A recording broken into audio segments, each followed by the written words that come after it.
네, 오늘 말씀은 신명기 7장 1절로 11절까지의 말씀입니다. 내 하나님 여호와께서 너를 인도하사 네가 가서 차지할 땅으로 들이시고 내 앞에서 여러 민족 헷 족속과 기르가스 족속과 아모리 족속과 가나안 족속과 브리스 족속과 히위 족속과 여부스 족속 곧 너보다 많고 힘이 센 7 족속을 쫓아내실 때에 내 하나님 여호와께서 그들을 내게 넘겨 내게 치게 하시리니 그때 너는 그들을 진멸할 것이라. 그들과 어떤 언약도 하지 말 것이요 그들을 불쌍히 여기지도 말 것이며 또 그들과 혼인하지도 말지니 내 딸을 그들의 아들에게 주지 말 것이요 그들의 딸도 내 며느리로 삼지 말 것은 그가 내 아들을 유혹하여 그가 여호와를 떠나고 다른 신들을 섬기게 하므로 여호와께서 너희에게 진노하사 갑자기 너희를 멸하실 것임이니라. 오직 너희가 그들에게 행할 것은 이러하니 그들의 제단을 헐며 주상을 깨뜨리며 아세라 목상을 찍으며 조각한 우상들을 불사를 것이니라. 너는 여호와 내 하나님의 성민이라. 내 하나님 여호와께서 지상 만민 중에서 너를 자기 기업의 백성으로 택하셨나니 여호와께서 너희를 기뻐하시고 너희를 택하심은 너희가 다른 민족보다 수요가 많기 때문이 아니니라. 너희는 오히려 모든 민족 중에 가장 적으니라. 여호와께서 다만 너희를 사랑하심으로 말미암아 또는 너희의 조상들에게 하신 맹세를 지키려 하심으로 말미암아 자기의 권능의 손으로 너희를 인도하여 내시되 너희를 그 종되었던 집에서 애굽 왕 바로의 손에서 속량하셨나니 그런즉 너는 알라. 오직 네 하나님 여호와는 하나님이시요 신실하신 하나님이시라.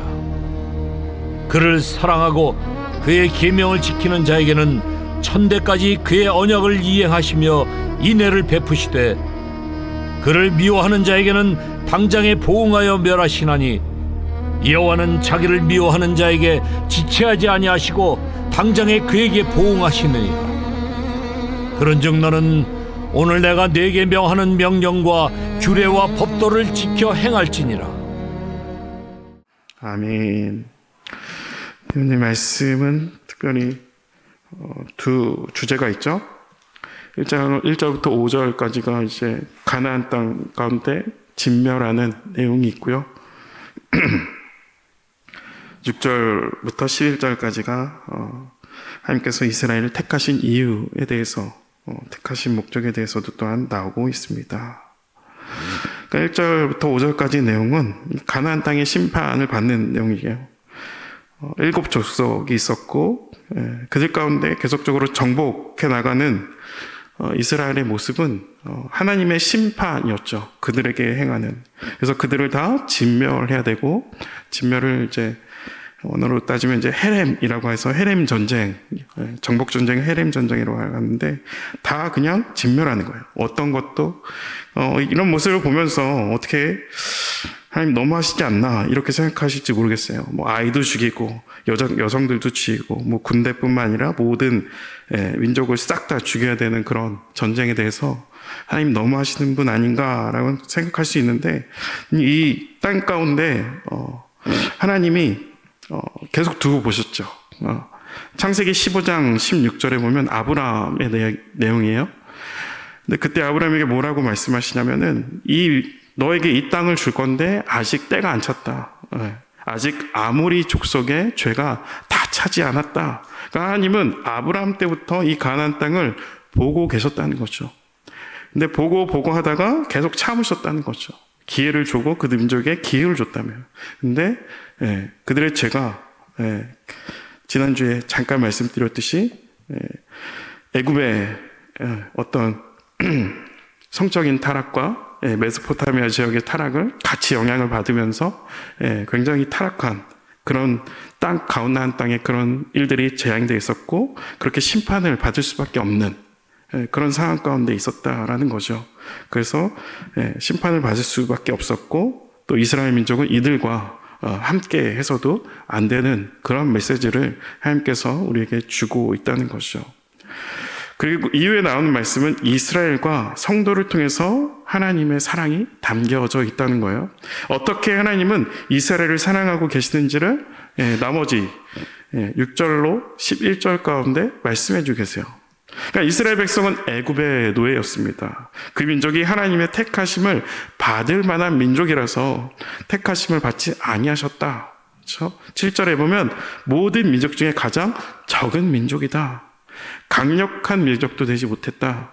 그렇죠? 그냥 애굽에서 노예였고 잡족이었어요. 당시 세상에서 제일 약하고 제일 못나고, 그렇죠? 제일 찌질한 민족이 그 민족을 하나님께서 택해 주셨다라는 거예요. 그들이 택하심을 받을 만한 어떤 자격이 됐고 그런 자격이 돼서 택함을 받지 않았다는 것이죠. 하나님의 완전한 주권적인 선택이었어요. 출애굽을 한 이 잡족 약한 민족을 통해서 하나님은 하나님의 행하심을 열방에 나타내기 위함이었다는 거죠. 그러나 출애굽을 한 이스라엘 백성들의 생각은 이 하나님의 이 뜻과 좀 달랐던 것 같아요. 하나님 따라서 나온 이유가 노예로 일단 있기 쉽지 않아서 일단 나온 것 같아요. 그러니까 다 자기를 위해서 따랐다라는 거죠. 노예 생활이 싫어서 나온 거죠. 광야에서 목이 마르면 하나님이 물을 줘야 되고 고기를 먹고 싶으면 고기 반찬을 하나님이 줘야 하는 자신을 위한 신으로 하나님을 여기고 있었다는 거죠. 그렇게 자신을 위한 신으로 여기고 하나님을 따라왔다는데 자신의 뜻대로 되지 않을 때 이스라엘 백성들은 어떻게 반응했었냐면 애굽의 노예 생활을 그리워했다는 거죠. 하지만 이스라엘의 가장 작고 천한 이 민족을 하나님이 사랑하셨다라는 거예요. 사랑했기에 그 백성을 굳이 끌고 그들과 함께 하셨어요. 이스라엘과 함께 하면서 이스라엘 백성을 사랑해 주셨습니다. 하나님의 사랑이 이스라엘을 여러분 변화시켰어요. 하나님의 사랑이 그 잡족이었던 민족을 하나님의 백성으로 세우셨습니다. 하나님의 사랑이 가장 천한 민족이었던 자들을 하나님의 백성으로 삼아 주셨다는 거죠. 여러분, 사람은 변화하기가 참 쉽지 않죠. 그럼에도 불구하고 언제 사람이 변하는가라고 보니까 누군가에게 사랑을 받을 때 변화가 됩니다. 누군가에게 인정을 받을 때 변화가 돼요. 하나님이 나를 또는 그 사람이 나를 사랑하고 있구나 라고 할 때 그 순간 변화가 되기 시작한다라는 거죠. 오늘 본문은 바로 그것을 설명하고 있는 거예요. 하나님이 이스라엘 백성을 얼마나 사랑하는지 사실 구구절절 알려주고 있다는 거죠. 신인 하나님이 사람에게 이렇게까지 내가 너 얼만큼 사랑하는지 아냐고 하면서 하신 말씀이라는 거죠. 노예 근성으로 여전히 애굽을 바라보고 있는 자들에게 아니다, 더 이상 애굽의 노예가 아니다. 너희는 노예가 아니다. 너희들의 정체성은 노예가 아닌 창세전부터 하나님의 계획하심 속에서 하나님의 택하심을 받은 백성임을 알려주고 싶으셨습니다. 그리고 그 하나님의 백성임을 알게 하기 위한 방법이 바로 사랑하심으로 알게 해주셨어요. 그러므로 이스라엘 백성을 왜 택하셨는가? 바로 하나님은 이스라엘을 축복하사 열방이 하나님의 사랑을 보이기 원했다는 것이죠. 이스라엘 택하시고 온 열방이 축복을 받게 하는 것이 아니라 온 열방 가운데 하나님과 사랑을 좀 드러내고 싶었어요.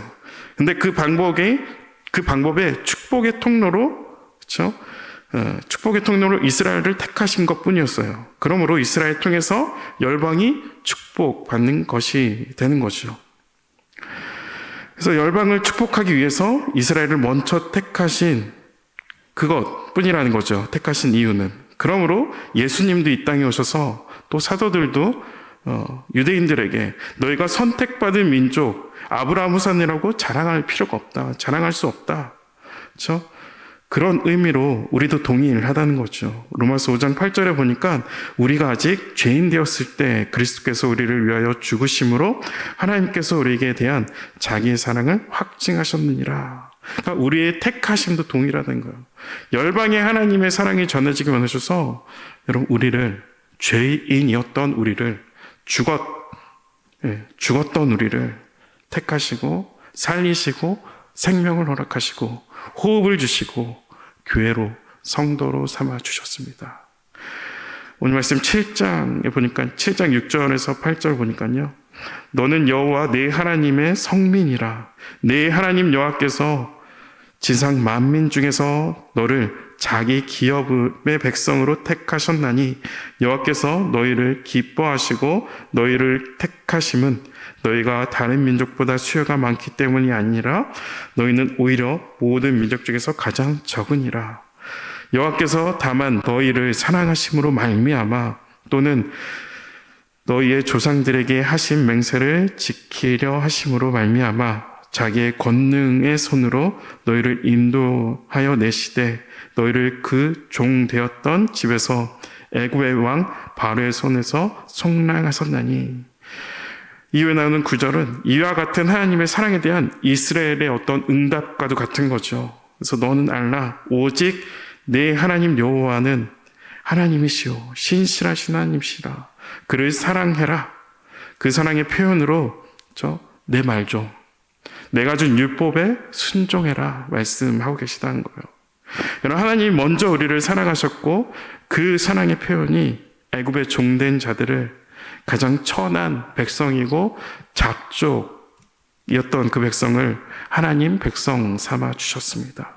그러므로 우리도 그 사랑에 대해서 하나님을 사랑하고 그 사랑이 우리 삶 가운데 드러내야 한다는 거죠.